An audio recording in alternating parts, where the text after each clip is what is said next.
তো বন্ধুরা, এটা ছিল দশমীর দিনের ভিডিও। তো দেখো, এখানে আমি আর মা কিন্তু রেডি হয়ে চলে এসেছি।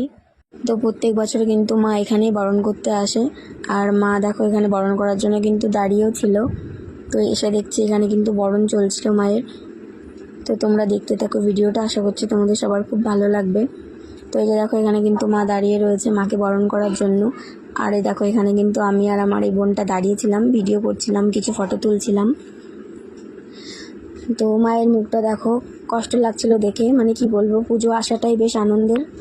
আর পুজো আসলেই কিন্তু খুব তাড়াতাড়ি চলে যায়, মনটা ভীষণ খারাপ লাগছে যে দশমীর দিনও কিন্তু চলে এসছে। তো এই যে দেখো, মা কিন্তু এখানে মাকে বরণ করছিল। তা মায়ের এই যে বরণ করা হয়ে গেছে। তো মা এই যে আমাদেরকে একটু সিঁদুর দিয়ে দিল। আর এই দেখো, এটাও কিন্তু চলে এসছে এখানে। তো বলছে আমাকে একটু ভিডিওতে নে।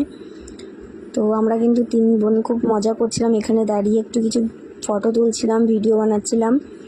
তো তারপরে যে দেখো, মাকে কিন্তু নিয়ে যাচ্ছিলো, আর কি বলবো, মনটা কিন্তু ভীষণ খারাপ লাগছিল। আর যে দেখো, এটা কিন্তু শয়তানি করেই যাচ্ছে তখন থেকে।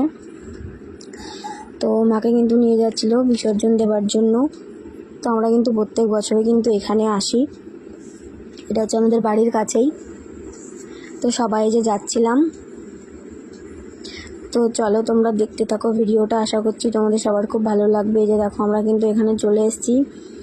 তো এখানে দাঁড়িয়েছিলাম, কি আর করব, মনটা ভীষণ খারাপ লাগছিল যে পুজোটা চলে গেল। তো কি আর করা যাবে, মায়ের মুখটা দেখো দেখে কিন্তু ভীষণ খারাপ লাগছিল, খুব কষ্ট হচ্ছিল। তো আর কি করা যাবে, আবারও একটা বছরের অপেক্ষা।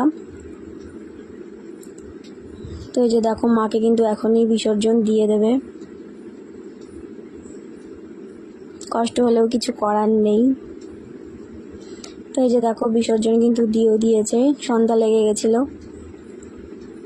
তো সবাই কিন্তু এখানে দাঁড়িয়েছিল। তো তোমাদের ভিডিওটা কেমন লাগলো অবশ্যই কমেন্টে জানিও।